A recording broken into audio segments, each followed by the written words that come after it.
आप सभी का स्वागत है आपके अपनी केमिस्ट्री की क्लास में। मैं कुमकुम जैन आपका स्वागत करती हूँ।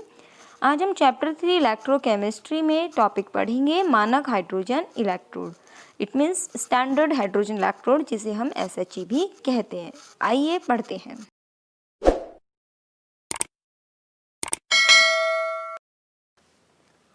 मानक हाइड्रोजन इलेक्ट्रोड ये क्या होता है अपने पास? स्टैंडर्ड हाइड्रोजन इलेक्ट्रोड, जिसको हम क्या कहते हैं? SHE। इसके अंदर हम बनाते कैसे हैं इसको? जैसा कि आप देख रहे हैं, ये क्या है? एक बीकर है जिसके अंदर हमने क्या भरा है? 1 MHCl का विलयन। इसका अर्थ क्या है? अर्थात HCl का ऐसा विलयन जिसकी सांद्रता कितनी हो? 1 m हो, 1 मोलर सांद्रता का विलयन हो। इसके अंदर हम क्या बनाते हैं? प्लैटिनम का इलेक्ट्रोड। प्लैटिनम का इलेक्ट्रोड जो रखा जाता है हमारे पास, इस प्लैटिनम के इलेक्ट्रोड को बनाने के लिए हम क्या करते हैं? एक बीच में प्लैटिनम का तार डालते हैं। देखिए साफ में लिखा हुआ है प्लैटिनम तार। उसके बाद हम कह रहे हैं कि चारों ओर क्या रखी जाती है? इसके सिरे पर प्लैटिनम की पत्ती होती है। नीचे देखिए, ये बना दिया हमने प्लैटिनम की पत्ती, और इसके चारों ओर किसका आवरण होता है? यह कांच का आवरण आपको दिखाई दे रहा है। कांच का आवरण होता है यहाँ से। कांच के आवरण के बाद हमने यहाँ पर क्या करा? इसमें 298 केल्विन ताप और 1 atm दाब पर हाइड्रोजन गैस प्रोवाइड कर दी जाती है, और यही क्या कहलाता है? हमारा मानक हाइड्रोजन इलेक्ट्रोड। यहाँ पर देखिए लिखा भी हुआ है 1 MHCl। प्लैटिनम का इलेक्ट्रोड ही क्यों बनाया जाता है? क्योंकि प्लैटिनम की जो धातु होती है वो अक्रिय धातु होती है, जल्दी से क्रियाशील यहाँ पर नहीं होती, क्रियाशीलता प्रदर्शित नहीं करती। क्योंकि अगर कोई और धातु होती तो वो यहाँ से क्या हो जाती है? हाइड्रोजन गैस से क्रिया कर जाती। इसलिए प्लैटिनम का यहाँ से लिया जाता है। खास बात क्या है इस हाइड्रोजन इलेक्ट्रोड की कि हाइड्रोजन का इलेक्ट्रोड कैथोड और एनोड दोनों का कार्य कर सकता है। इसीलिए यहाँ से क्या लिया जाता है? कैथोड व एनोड दोनों का कार्य करने वाला SHE लिया जाता है। अब आगे देखेंगे। देखिए जैसे मैंने अभी अभी आपसे कहा कि मानक हाइड्रोजन इलेक्ट्रोड कैथोड और एनोड दोनों का कार्य कर सकता है, इसीलिए इसका इलेक्ट्रोड विभव क्या माना गया है? शून्य माना गया है। ये जो इलेक्ट्रोड विभव हमने माना है शून्य, ये अपनी मर्जी से माना है ताकि इसके सापेक्ष अन्य के इलेक्ट्रोड विभव निकाले जा सके। अगर यहाँ से ये जो हमारा हाइड्रोजन इलेक्ट्रोड है अगर एनोड का कार्य करता है, तो यहाँ से देखें हमारा एनोड का जब कार्य करेगा तो आप एनोड का मतलब जानते हैं, इलेक्ट्रॉन का त्याग। इलेक्ट्रॉन का त्याग, जब इलेक्ट्रॉन का त्याग करेगा तो देखिए ये हाइड्रोजन है, हाइड्रोजन ने क्या करा? यहाँ से एक हाइड्रोजन 1 इलेक्ट्रॉन त्यागेगा, 2 हाइड्रोजन कितने त्यागेंगे? 2 इलेक्ट्रॉन त्यागेंगे। अब आगे देखिए, यहाँ से हाइड्रोजन जब इलेक्ट्रॉन त्यागता है तो अब एक बार प्लैटिनम को तो भूल जाइए। यहाँ से देखिए ये H2 से क्या बन रहा है? H+, अर्थात इलेक्ट्रॉन त्याग की अभिक्रिया हो रही है। कौन सी धातु के सापेक्ष हो रही थी? प्लैटिनम के सापेक्ष हो रही थी, इसलिए आगे क्या लिख दिया? प्लैटिनम को लिख दिया। प्लैटिनम कैसा है? यहाँ से सॉलिड, इसीलिए S लिखा। हाइड्रोजन कैसी है? गैस, इसलिए गैस लिखा। और जो HCl का क्या बनाया था हमने? विलयन, तो उसके अंदर क्या रहेंगे? H+ ion. H+ आयन किसके रूप में रहेंगे? एक्वस के रूप में रहेंगे, इसीलिए यहाँ क्या लिखा गया बच्चों? AQ। विलयन में रहेंगे इसलिए क्या है? AQ। तो आपसे पूछा जाए कि मानक हाइड्रोजन इलेक्ट्रोड एनोड के रूप में सेल आरेख बताइए, तो आप उसका सेल आरेख क्या लिखेंगे? ये लिख सकते हैं। अब आपसे दूसरी चीज ये रखी है कि मानक हाइड्रोजन इलेक्ट्रोड जो है हमारा कैथोड का भी कार्य करता है। किसका कार्य करता है? हमारा कैथोड का भी कार्य करता है। तो आप भी देखिए, अब कैथोड का कार्य मैं आपको पहले बताने से पहले बता दूं, यहाँ पर जैसे ये एनोड का कार्य कर रहा था तो H2 ने क्या त्यागे? इलेक्ट्रॉन। अब निश्चित रूप से बात है कि अगर ये कैथोड का कार्य करेगा तो अगर उल्टी रिएक्शन हो जाए, H+ अगर इलेक्ट्रॉन ग्रहण कर ले तो क्या बन जाएगा? H2। अर्थात अगली जो रिएक्शन लिखेंगे, यहाँ इलेक्ट्रॉन त्याग की अभिक्रिया लिखी गई है एनोड में, तो यहाँ अगली अभिक्रिया हम जब कैथोड के लिए लिखेंगे तो इलेक्ट्रॉन ग्रहण करने वाली अभिक्रिया लिखेंगे। अब आप यहाँ से देख सकते हैं कैथोड पर अभिक्रिया। अभी थोड़ी देर पहले मैंने आपसे कहा कि हाइड्रोजन अगर 2 इलेक्ट्रॉन ग्रहण कर लेता है तो किसमें कन्वर्ट हो जाएगा? H2 में। फिर से मैं आपसे कहूँगी प्लैटिनम को भूल जाइए। यहाँ देखिए हाइड्रोजन क्या कर रहा है? इलेक्ट्रॉन क्या कर रहा है? यहाँ से H2 से क्या बन रहा है? यहाँ से H+ बन रहा है। एक्चुअली स्टूडेंट्स यहाँ से थोड़ा सा मिस्टेक है, ऐसा नहीं लिखा जाएगा। मैं आपको सही लिख के बता देती हूँ क्या होगा। यहाँ से देखिएगा स्टूडेंट्स क्या होगा, ये यहाँ से मैंने आपको कह दिया ये वाला नहीं होगा, थोड़ा सा गलत लिख दिया क्योंकि थोड़ी देर पहले मैंने आपको बताया था। देखिए प्लैटिनम तो आएगा ही आएगा, फिर क्या लगाएंगे? एक लाइन लगाएंगे। अब इलेक्ट्रॉन ग्रहण की अभिक्रिया होगी तो क्या आएगा? H+ प्लस आएगा और H प्लस के बाद क्या आ जाएगा, H2 आ जाएगा। ये यहाँ पर मैंने लिख दिया, ये वही एनोड वाली रिएक्शन लिख दी है यहाँ से, ये थोड़ा गलत हो गया है अपना, ठीक है। तो मैंने आपको सही वाला बता दिया है, Pt फिर H प्लस और फिर क्या आएगा H2। कहने का अर्थ ये है कि जो हमने पहले पढ़ी थी वो क्या थी, हमने पहले पढ़ा था अभी थोड़ी देर पहले कि Pt और H2 और क्या बना था H प्लस, ये हमने पहले पढ़ा था, हमने जस्ट उसको उल्टा कर दिया। अगर इलेक्ट्रॉन त्यागेगा तो ये वाला होगा और इलेक्ट्रॉन ग्रहण करेगा तो ऊपर वाला। इट मीन्स अगर कैथोड की हम बात यहाँ से हम अगर कैथोड की हम बात करें तो हमारे पास कैथोड की कौन सी अभिक्रिया आएगी, ये वाली आएगी। और अगर हम एनोड की बात करें तो कौन सी आएगी, नीचे वाली अभिक्रिया, नीचे वाला सेल आरेख आएगा। इलेक्ट्रॉन ग्रहण करने के समय तो आएगा ये वाला और इलेक्ट्रॉन त्याग के समय आएगा ये वाला। दोनों में क्या अंतर है, प्लैटिनम की जगह तो प्लैटिनम है ही, दिख रहा है साफ। H प्लस से H2, H प्लस से H2 और H2 से H प्लस, साफ देख सकते हो यहाँ इलेक्ट्रॉन ग्रहण किया जा रहा है। तो अब आपको क्लियर हो गया होगा कि अगर ऐसा लिखते हैं H प्लस से H2 तो इलेक्ट्रॉन ग्रहण हो रहा है और H2 से H प्लस लिखते हैं तो इलेक्ट्रॉन त्याग हो रहा है। बस आगे क्या लगा देना है आपको, प्लैटिनम को लगा देना है। तो इस तरह से यहाँ से ये सॉल्व हो जाएगा। चलिए नेक्स्ट टॉपिक पे आते हैं अपना कि SHE का क्या उपयोग है, अर्थात इस SHE का क्या यूज होता है। तो इसका उपयोग है अज्ञात इलेक्ट्रोड का विभव ज्ञात करने में। कैसे अज्ञात इलेक्ट्रोड का विभव ज्ञात किया जाता है, इसका अर्थ क्या है। हमने ये जो सामने लिखा हुआ है ये क्या है, एक कंप्लीट सेल है। कंप्लीट सेल किस तरह से है कि हमने एक तरफ तो क्या लगा दिया एनोड और दूसरी तरफ क्या लगा दिया कैथोड।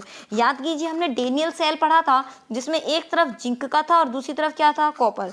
आप एक बार इसको मान लीजिए एक तो जिंक और दूसरा क्या है, कॉपर है। तो एक एनोड का काम कर रहा था और एक कैथोड का। तो इस समय जो आपको ये दिखाई दे रहा है उसमें एक काम करेगा एनोड का और दूसरा काम क्या करेगा, कैथोड का। याद कीजिए हमने आपको बताया था ALON, एनोड लेफ्ट साइड। इसका मतलब ये वाला जो भाग है ये अपना एनोड है और ये भाग कौन सा है, कैथोड। ये तो मैंने कह दिया कि ये वाला भाग तो एनोड है और ये वाला भाग क्या है, अपना कैथोड। लेकिन क्या ये सही होगा, एक बार देख लेते हैं, क्योंकि ऐसे ही हम नहीं बता देंगे कि हमने लेफ्ट राइट बता दिया तो ये एनोड हो गया और ये कैथोड हो गया। हम इसको सिद्ध करके देखेंगे क्योंकि ये क्या है, एक एक्सपेरिमेंट है और एक्सपेरिमेंट तो इस तरह से हम करके देखते हैं कि SHE का किस तरह से यूज किया जाता है। तो अब यहाँ से आप देखेंगे तो यहाँ से हमने क्या बनाया, एक सेल बनाया है। इसमें एक सिरा एनोड है और दूसरा सिरा क्या है बच्चों, कैथोड है। अब यहाँ से जब हमको कैसे पता चलेगा, तो ऊपर क्या लगाया हुआ बच्चों, गैल्वेनोमीटर लगाया हुआ है। गैल्वेनोमीटर काम क्या करता है, चलो यहाँ पे एक बना लेते हैं छोटा सा। गैल्वेनोमीटर में अगर धारा की दिशा इस तरह से आती है तो इसका मतलब धारा की दिशा कहाँ आ रही है, जिंक से हाइड्रोजन इलेक्ट्रोड की ओर। भाई धारा की दिशा किस ओर आ रही है, जिंक से हाइड्रोजन की ओर। लेकिन मान लीजिए इसका जो तीर का निशान है वो इस तरह से आता है, मतलब इस तरह से आता है। इसका अर्थ क्या हुआ कि धारा किस ओर आ रही है, हाइड्रोजन से जिंक की ओर। तो जब इस तरह का सेल यहाँ से बनाया गया तो ये पता चला यहाँ से कि धारा जो है उसका जो चिन्ह था इन दोनों में से कौन सा आया। तो यहाँ से बच्चों जब इसको देखा गया तो पता चला यहाँ से कि यहाँ पर जो धारा की दिशा का मान आता है वो इस तरह से आता है, अर्थात हाइड्रोजन से इधर की ओर। ठीक है, क्योंकि ये एक्सपेरिमेंटली है इसलिए मैंने आपको बता दिया। लेकिन हम क्या प्रूव करेंगे कि धारा की विक्षेप की जो सुई है वो कहाँ आ रही है, जिंक की ओर आ रही है, अर्थात हाइड्रोजन से जिंक की ओर आ रही है। तो धारा की दिशा क्या होती है, प्लस से माइनस की ओर होती है, अर्थात ये वाला जो सिरा होगा वो क्या होगा, प्लस, और ये वाला सिरा क्या होगा, माइनस। आपको पता है कि जब हम विद्युत रासायनिक सेल पढ़ते हैं तो माइनस वाला भाग कौन होता है, कैथोड या एनोड। तो निश्चित रूप से जिंक यहाँ किसका काम कर रहा है, एनोड का काम कर रहा है, तथा ये किसका काम कर रहा है, कैथोड का काम कर रहा है। तो अब हमें पता चल गया ये वाला भाग इसका प्लस है और ये वाला भाग इसका माइनस है। ये यहाँ कैथोड का काम कर रहा है तथा ये यहाँ किसका काम कर रहा है, एनोड का काम कर रहा है। दूसरी चीज, अब हम इस पे आते हैं, अज्ञात इलेक्ट्रोड का विभव कैसे ज्ञात किया जाएगा। क्योंकि पूरा की पूरा यहाँ से सेल बनाया है तो यहाँ पर जो सेल का मान आया, सेल विभव का मान जो आया वो आया यहाँ से प्लस 0.76 वोल्ट। कितना आया, प्लस 0.76। एक बात बता दूं कि पूरा की पूरा जो सेल विभव आता है वो हमेशा किस में आता है, पॉजिटिव में। भाई आप एक्सपेरिमेंट करो, कुछ तो वैल्यू आएगी पूरे सेल की। जैसे मैं आपको बता दूं कि आप बाजार से मार्केट से एक पेंसिल सेल, रिमोट वाले सेल खरीद के लाते हो, उस पे लिखा होता है कि ये जो सेल है वो आपका कितने वोल्टेज का है। सेल में भी ध्यान कीजिए, जो भी सेल आप खरीद के लाते हैं उसमें एक टोपी वाला सिरा होता है और एक सामान्य होता है। तो एक सिरा प्लस होता है और दूसरा सिरा क्या होता है, माइनस होता है, तथा उस पर लिखा होता है, ज़्यादातर सेल की बैटरी पर क्या लिखा होता है हमारे पास, 1.1 लिखा होता है, यहाँ से।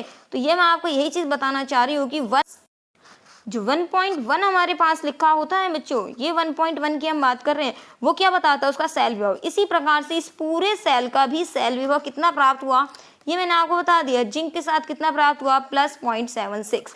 इस पूरे सेल का सेल विभव कितना प्राप्त हुआ, 0.76।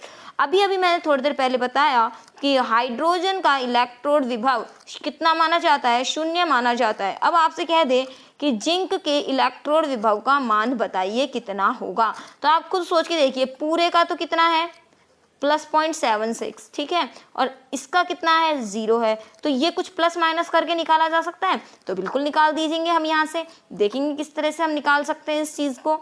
देखिए यहाँ से अब आप इसकी लैंग्वेज पढ़ सकते हो कि इलेक्ट्रोड विभव ज्ञात करने के लिए हम क्या करते हैं, इसके लिए अज्ञात इलेक्ट्रोड को SHE के साथ जोड़कर एक सेल तैयार करते हैं, जिसमें धारामापी द्वारा की दिशा ज्ञात करके कैथोड व एनोड ज्ञात करते हैं। यही चीज़ मैंने बताई आपको, धारामापी से धारा की दिशा ज्ञात कर ली थी, वो मैंने आपको बताया था किस ओर आई, हाइड्रोजन से जिंक की ओर आई, जिससे हमें पता चला ये सिरा प्लस है और ये सिरा माइनस है। प्लस वाला सिरा कैथोड है और ये सिरा कैसा है, एनोड है। इसके पश्चात सेल का विद्युत वाहक बल विभव मापी द्वारा ज्ञात कर लेते हैं। विभव मापी द्वारा मैंने आपको अभी बताया कि इस सेल का सेल विभव कितना आया, 0.76 वोल्ट आया। और अब हम इसके लिए फॉर्मूला लगाएंगे जो हम इससे पहले बता चुके हैं, वो है आपका E नोट सेल बराबर E note cathode minus E note anode. देखिएगा वो किस तरह से अपना, देखिए अगर अपन ने सेल बनाया था, ठीक है, अगर हमने सेल बनाया था तो आपको पता है कि हम एलोन से जब कोई चीज़ याद करते हैं, ALON करते हैं, तो एनोड कहाँ होता है, लेफ्ट साइड, तो ये उसकी लेफ्ट साइड हो गई, ठीक है, और ये हो गई इसकी ऑक्सीडेशन, अर्थात इस पर ऑक्सीडेशन होगा और ये कैसा आवेशित होगा, नेगेटिव। बीच में क्या लगाया, लवण सेतु, दोनों के बीच में लगा हुआ था। और ये वाला जो भाग इसके पास आपको दिखाई दे रहा है, ये कौन सा भाग है, इसका कैथोड वाला भाग है, अर्थात ये कैथोड वाला भाग है और ये एनोड वाला भाग है, जिसको हमने किससे अलग किया हुआ है, डबल लाइन से अलग किया हुआ है, और जो किसको बताता है हमें, ये बताता है लवण सेतु को। और आप एक और चीज़ देख सकते हो, ये वाला तो चीज़ हो गई अपने पास, क्या हो गई, ये तो हो गई लवण सेतु। लवण सेतु के जो लेफ्ट साइड वाला भाग है, ये भाग क्या है, एनोड, और ये भाग क्या है, कैथोड। इससे पता कर सकते हो अगर ये जिंक से जिंक प्लस 2 बन रहा है, अर्थात जिंक से जिंक प्लस 2 बन रहा है, अर्थात इलेक्ट्रॉन त्यागे जा रहे हैं, इट मीन्स ये किसका काम कर रहा है बच्चों, एनोड का काम कर रहा है। और यहाँ से इलेक्ट्रॉन ग्रहण किए जा रहे हैं H+ से H2, तो ये क्या बन रहा है बच्चों, यहाँ से ये बन रहा है अपना कैथोड। क्या बन रहा है, ये कैथोड बन रहा है। और प्लैटिनम भी बनता है, इसीलिए बीच में क्या लिखा हुआ है, प्लैटिनम। ये 2 लाइन का मतलब समझ में आ गया होगा आपको। 2 लाइन क्या है यहाँ से, लवण सेतु। देखो मैं आपको दिखा भी देती हूँ दोनों को कैसे अलग अलग कर रहा हुआ है, आपने ध्यान नहीं दिया हो तो देखो यहीं से देख लो आप जल्दी से कि ये वाला तो अपना हाइड्रोजन वाला भाग है और ये कौन सा है, जिंक वाला भाग है। और इन दोनों को बीच में से क्या किससे जोड़ रखा है, लवण सेतु से जोड़ रखा है। ये दिख रही होगी, देखो यहाँ से ये दिख रही है ना आपको, ये वाली लवण सेतु से, इससे यहाँ से क्या कर रखा है, जोड़ा हुआ है। तो वहीं वहाँ पे क्या दिखा रखी है, 2 लाइन हमको दिखा रखी है, ठीक है। तो अब आपको यहाँ से समझ में आ गया ये कैसे होगा अपना, ये क्या है अपना एनोड और ये क्या है अपना कैथोड, ये क्या है अपना लवण सेतु है। क्लियर हुई बात। चलो अब अपन आगे देखते हैं कि हमें वास्तव में कैसे निकालना है, जिसमें सूत्र की बात की गई थी। ये देखिए मैंने आपको थोड़ी देर पहले बताया था अभी कि यहाँ से E नोट सेल कितना है, 0.76 volt, E note cathode minus E note anode. पूरे सेल का सेल वो कितना प्राप्त हुआ, प्लस 0.76। कैथोड का काम कौन कर रहा था, हाइड्रोजन। एनोड का काम कौन कर रहा था, जिंक। एक चीज याद रखिएगा बच्चों, कैथोड हो चाहे एनोड हो, आपको E नोट के लिए मानक अपचयन विभव को ही ज्ञात रखना है। मानक अपचयन विभव ज्ञात रखने का मतलब है यहाँ पर आपको H+ से H2 ही दिखाना है, अर्थात ऐसा नहीं लिखना है कि E नोट H2 H+ लिख दें। अगर आपने ऐसा लिख दिया तो ये क्या होगा, मानक ऑक्सीकरण विभव हो जाएगा, जबकि हम सारे E नोट किस में लेते हैं, मानक अपचयन विभव के रूप में लेते हैं। इसलिए मैं आपको कह रही हूँ कि यहाँ से जो अपना E नोट आपको दिखाई दे रहा है, ये कभी भी आप इस तरह से मत लिखिएगा कि E नोट H2H+ लिख दे, नहीं, हम दोनों का ही कौन सा मान लेंगे, अपचयन विभव का मान लेंगे। मानक अपचयन विभव, देखो अपचयन हो रहा है, H+ से H2 बन रहा है, Zn+2 से Zn, अर्थात दोनों की वैल्यू एक बार ही वाली लेंगे। ऐसा नहीं है एक का ऑक्सीकरण लिख दोगे और एक का अपचयन लिख दोगे, तो दोनों तरफ कैसा लिखा हुआ है, अपचयन वाला ही लिखा हुआ है। आगे सॉल्व करें। ई नोट सेल की वैल्यू कितनी है 0.76। हम जानते हैं हाइड्रोजन का इलेक्ट्रॉन वो हमने कितना मान रखा है, 0 मान रखा है, और आगे हमें इसका निकालना है। अब आप इसको सॉल्व करके देख लीजिए, तो ई नोट Zn+Zn का मान कितना आएगा, -0.76 आ जाएगा। और माइनस आने का मतलब है ये अपचयन की अभिक्रिया आसानी से नहीं दिखाता। मैंने आपको बताया था अगर किसी में हमारे पास, अगर ये किसी की वैल्यू माइनस में है हमारे पास, तो इसका मतलब वो अपचयन आसानी से नहीं दिखाता, वो किसका दिखाता है, ऑक्सीकरण आसानी से दिखाता है। तो आपको इस समझ में आ गया।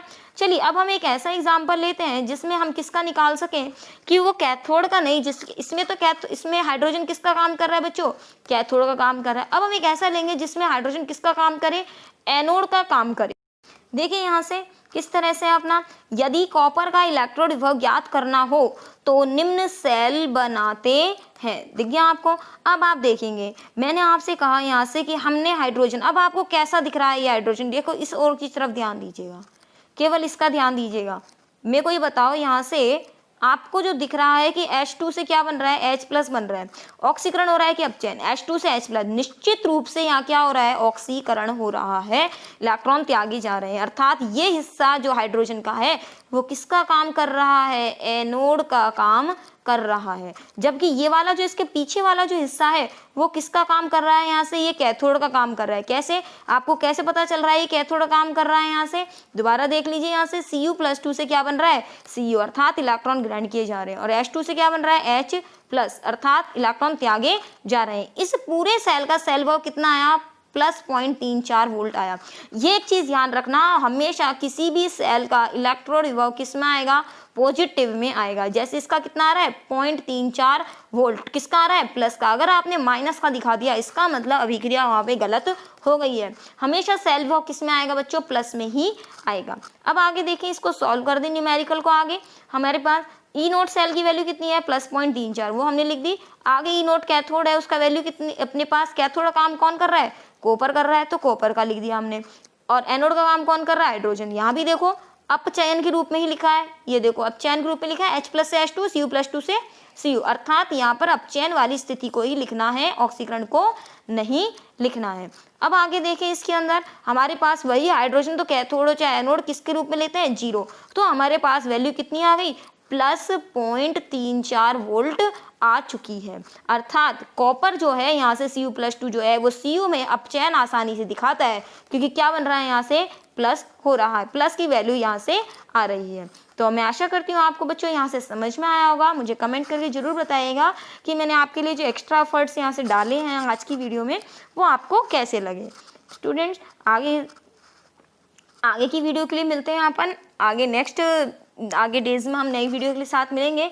आपको अच्छा लग रहा है बच्चों तो इसे ज़रूर आगे अपनी फ्रेंड्स के साथ शेयर कीजिएगा, आगे पहुंचाइएगा वीडियो को कि हाँ हमें अच्छे से समझ आ रहा है। धन्यवाद, मिलते हैं अगली क्लास में।